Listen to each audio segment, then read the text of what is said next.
Hi hello welcome to 60 నేను మీ Prashanth. So మనం ఏపీలో చూసుకున్నట్లయితే కనుక భారీ మెజారిటీతో అయితే టీడీపీ కూటమి అయితే గెలవడం అయితే జరిగింది. అలాగే ఏపీ ప్రజలు ఎవరైతే ఉన్నారో చాలా సంబరాలు అయితే జరుపుకుంటున్నారు ఇప్పటికే అయితే. అలాగే మన పవన్ కళ్యాణ్ గారి ఫ్యాన్స్ ఎవరైతే ఉన్నారో ఏపీలోనే కాదు తెలంగాణలో కూడా మన పవన్ కళ్యాణ్ గారు అయితే 21 సీట్లకు 21 సీట్లు అయితే భారీ మెజారిటీతో గెలిచాడు కాబట్టి ఇక్కడ తెలంగాణలో కూడా చాలా మంది సెలబ్రేట్ అయితే చేసుకుంటున్నారు. మన పవన్ కళ్యాణ్ గారి కార్యకర్తలు ఎవరైతే ఉన్నారో అలాగే అభిమానులు ఫ్యాన్స్ ఎవరైతే ఉన్నారో వాళ్ళైతే అసలు వాళ్ళ ఆశకు వద్దలేదంటూ చాలా ఇప్పటికైతే చాలా హ్యాపీగా అయితే ఉన్నారు. అలాగే వైఎస్ఆర్సీపీకి మాత్రం చాలా 11 సీట్లే వచ్చాయి. దీనికి అసలు కారణం ఏంటి అనేది ఈ వీడియోలో చూద్దాం. అలాగే మన సెంట్రల్లో కూడా బీజేపీకి అనుకున్నంత సీట్లు రాకపోయినా కానీ మన బీజేపీయే కొంచెం భారీ మెజారిటీతో అయితే బీజేపీ ఇప్పుడు ముందు స్థాయిలో ఉంది కాబట్టి బీజేపీ మళ్ళీ రావడం అయితే జరిగింది. సో ఓవరాల్గా ఇవన్నీ చూద్దాం. అలాగే తెలంగాణలో చూసుకున్నట్లయితే కనుక బీఆర్ఎస్కి ఒక్క సీటు కూడా రాలేదు. మరి ఎందుకు ఏంటి ఎంపీ సీట్ అయితే ఒక్క సీటు కూడా రాలేదు. అలాగే ఇక్కడ కూడా తెలంగాణలో కూడా మన ఏపీకి మన అలాగే కాంగ్రెస్కి అలాగే ఇక్కడ బీజేపీకి ఎలా వచ్చా ఏంటి అనేది అయితే ఓవరాల్గా ఈ వీడియోలో అయితే ప్రజలు ఏమనుకుంటున్నారు ఏంటి అనేది అయితే ఈ వీడియోలో చూద్దాం. చలో పదండి. హాయ్ అండి. హాయ్. So AP Telangana? ఎక్కడ తెలంగాణనే కాకపోతే బ్రాన్ బాట్ of AP. Okay, proper AP. So మరి ఏపీలో మీరు అనుకున్నట్టే సీట్లు వచ్చాయి అంటే మరి వైఎస్ఆర్సీపీ అనుకున్నారా లేకపోతే టీడీపీ కూటమి అనుకున్నారా? సో టీడీపీ కూటమి మాత్రం భారీ మెజారిటీతో గెలిచింది. సో మరి మీ అభిప్రాయం ఏంటి దాన్ని? యాక్చువల్గా ఏంటంటే వైఎస్ఆర్సీపీ 70+ వస్తాయి అనుకున్నాము. ఓకే, కానీ అన్ని కూడా రాలేదు. అవును. అంటే గెలుస్తుందని అనుకోలేదు, కొంచెం వ్యతిరేకత ఉంది కాబట్టి గెలుస్తుంది అనుకోలేదు, కానీ 70+ వస్తాయి అనుకున్నాము. కానీ 11 సీట్లు మాత్రమే వచ్చాయి, అది కూడా అతి కష్టం మీద అంటున్నారు. అండ్ మరి దీనికి కారణం ఏమై ఉంటుంది మీరు అనుకుంటున్నారు? జగన్ గారు ఏంటంటే ప్రతి విషయంలో ప్రతీకారం తీర్చుకోవాల్సిన ఆలోచనలో ఉన్నారు ఆయన. అవును. ఆ విధంతో అందరిని తిట్టడం, అదే విధంగా బిహేవ్ చేయడం వల్లే ఓడిపోవాల్సిన పరిస్థితి వచ్చింది. చంద్రబాబు నాయుడు గారిని కొంచెం జైలుకి పంపేయడం, అది కొంచెం జనాలకు కోపం వచ్చింది. ఈ ఆలోచనలో ఓడిపించారు ఆయన. ఓకే, మరి అలాగే టీడీపీ కూటమి మాత్రం భారీ మెజారిటీతో భారీ సీట్లతో గెలవడం మీకు ఎలా అనిపిస్తుంది అండ్ మీరు ఇంకా ఏం కోరుకుంటున్నారు? అంటే గెలవడం ప్రాబ్లం లేదు, 5 సంవత్సరాల తర్వాత మళ్ళీ ఛాన్స్ ఇచ్చారు చంద్రబాబు నాయుడుకి. కాకపోతే కొంచెం ఏంటంటే వైఎస్ఆర్ రెడ్డి మన జగన్ గారికి కొంచెం ప్రతిపక్ష హోదా మంచిగా ఇచ్చుంటే బాగుండేది జనాలని నా ఫీలింగ్. మరి 11 సీట్లతో ఓడించకుండా అప్పుడు చంద్రబాబు నాయుడు గారి విషయంలో 24 సీట్లు ఇచ్చి చేసిన తప్పదే. ప్రతిపక్షాన్ని వీక్ చేస్తే ఎప్పుడైనా మనం ప్రశ్నించలేము, ప్రతిపక్షం ప్రశ్నిస్తుంది అసెంబ్లీలోండి. వాళ్ళే వీక్ చేయడం వల్ల ఎవరైనా అడిగే ఛాన్స్ లేకుండా పోయింది. జగన్ గారు ఇష్టం వచ్చిన రాజ్యం నడిచింది. ఇప్పుడు మళ్ళీ జరిగేది అదే, చంద్రబాబు నాయుడు రాజ్యం కూడా అదే జరుగుతుంది. ఈయన వీక్ చేశారు 11 సీట్స్ ఇచ్చి, ఆయన పరిస్థితి అంతే. సో అలాగే సెంట్రల్లో చూసుకుంటే కనుక బీజేపీ మినిమం 400 సీట్లతో అయితే వస్తుంది అనుకున్నారు. అంటే బీజేపీ అయితే రావడం అయితే జరిగింది కానీ అనుకున్న సీట్లు అయితే రాలేవు. అండ్ దీనిపైన కూడా మీ ఒపీనియన్ ఏంటి? అంటే 2 టైమ్స్ ఆల్రెడీ గెలిచారుగా, మళ్ళీ మూడోసారి కూడా వాళ్ళకి ఇచ్చిన కాడి నుంచి ఓన్ రూల్స్ అయిపోతాయి, మళ్ళీ వాళ్ళకి నచ్చినట్టు నడుస్తుంది అన్నట్టు జనాలు కూడా ఆలోచించారు. అందుకని ఏంటంటే మరీ ఓడిపోకుండా ఒక వార్నింగ్ లాగా 300 బిలో సీట్స్ ఇచ్చారు, వాళ్ళకి గెలిపించారు. ఈసారి 4గోసారి కష్టం, అసలు చాలా స్ట్రాంగ్ అయింది కాంగ్రెస్. రాహుల్ గాంధీ గారు కూడా బాగా తిరిగి డోలయాత్ర అవన్నీ చేసి బాగా చేశారు.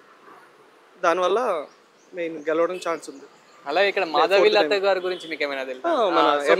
ఎంఐఎం సీట్ మీద పోటీ చేశారు. మాధవి లత గారు కూడా చాలా మంది అంటే గెలుస్తారు అనుకున్నారు, అలాగే ఎంఐఎం కూడా గెలుస్తారు అనుకున్నారు. మరి ఓడిపోయారు కదా, దాని మీద మీరు ఏమనుకుంటున్నారు? ఓవర్ యాక్షన్ చేసిన వాళ్ళు ఎవరైనా ఓడిపోవాల్సిందే, తప్పదు అంతే, తప్పదు. ఎందుకంటే ఇప్పుడు మాధవలత గారు హిందూ గారు అని, ఓవైసీ గారు ముస్లిం అని చెప్పి జనాలు ఓట్లు వేయడం ఏముండదు. అవును, జనాలు మనుషులతోటి ప్రేమగా ఉండి సానుకూలంగా ఉంటే గెలుస్తారు ఎవరైనా. అంత ఓవర్ యాక్షన్ చేయవలసిన అవసరం లేదు యాక్చువల్లీ. అంతే, స్వచ్ఛంగా మామూలుగా జెన్యున్గా అడుగుంటే వాళ్ళు కొంచెం ఆలోచించేవాళ్ళు. అవును, అట్లా ఆ విధంగానే ఓడిపోవడానికి రీజన్ మాధవలత గారు మాత్రం. హాయ్ అన్న. హాయ్ భయ్యా. సో ఏంటి సంగతి, మరి ఎట్లా నడుస్తుంది బిజినెస్? ఇక ఓకేనా, నాట్ బ్యాడ్, గుడ్. సో మరి కాకపోతే ఇక ఇక మనం ఆర్థికంగా అయితే మంచిగా ఉన్నాం. మన దేశ ప్రజానికాన్ని కూడా కొంచెం ఇప్పుడు బుద్ధి వచ్చింది. ఎవరు ఎలా ఉండాలి, ఏ రాజకీయ నాయకుడు ఎలా ఉండాలి, ఏ రాజనీతి ఎలా ఉంది, ఎవరు పరిపాలిస్తే ప్రజలకు మేలు కలుగుతుందో ప్రజలకు కూడా ఇప్పుడు 90 కాదు 110% తెలిపోయింది. అందుగురించి ఇప్పుడు రిజల్ట్ ఎలా వచ్చాయో మనం అందరం ఆశిస్తున్నాం, చూస్తున్నాం. సో మనం మరి మొన్న జరిగిన ఎలక్షన్లో అయితే మీరు అనుకున్నట్టే సీట్లు వచ్చాయి. అంటే బీజేపీకి చూసుకుంటే కనుక 400 సీట్లు అయితే వస్తాయి అనుకున్నారు, కానీ అంతవరకు అయితే రాలేదు. కానీ ఫైనల్గా అయితే మన నరేంద్ర మోడీ అయితే గెలవడం అయితే జరిగింది. సరే, అది పక్కా. ఇప్పుడు నరేంద్ర మోడీ గారు అయితే మనకు కావాల్సింది అది. మనకు ఎవరైతే మెయిన్ డిసిషన్ ఇచ్చిర్రో వాళ్ళకు పేరున చేతులు ఎత్తి ధన్యవాదాలు తెలుపుతున్నాను. కాకపోతే ఒక్కటి, మనము చూసి ఎవరు మనకు ఉపయోగపడుతున్నారు, మన ప్రజానీకాన్ని మనకు మేలు ఎవరు చేస్తున్నారు, ప్రజల సేవ ఎవరు చేస్తున్నారు, అది ఆశించి కొంచెం ఓట్లు ఇంకొంచెం జాగ్రత్తగా చూసి వేయాలని చెప్పేసి ఆశిస్తున్నాను సార్.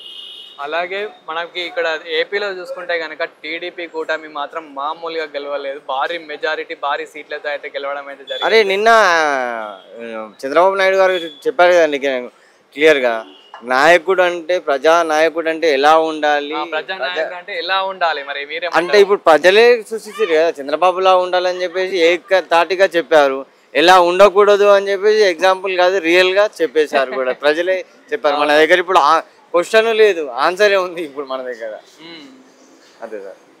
సో మరి మీకు ఎలా అనిపిస్తుంది మన పవన్ కళ్యాణ్ గారు కూడా గెలవడం, 21 సీట్లు కొట్టడం మీకు ఎలా? ఓకే ఇక పవన్ కళ్యాణ్ గారు అంటే అంతగా ఉంది ఆడ జగన్ మీద వ్యతిరేకత అనేది అంతగా ఉంది, కానీ టోటల్గా అయితే క్లీన్ చీప్ అయ్యారు. Hi bro. హాయ్ అన్న. సో తెలంగాణ ఏపీయా? తెలంగాణ. మరి మన జరిగిన 17 పార్లమెంట్ సీట్లలో మరి తెలంగాణలో మాత్రం మీరు అనుకున్నట్టు వచ్చాయా లేవా సీట్లు? అంటే ఏ పార్టీకి ఎన్ని వస్తాయా అనేది ఒక లెక్కేసుకుంటారు కదా, మరి ఎలా వచ్చాయి మీరు అనుకున్నట్టు? నేను అనుకున్నట్టయితే రాలేదు.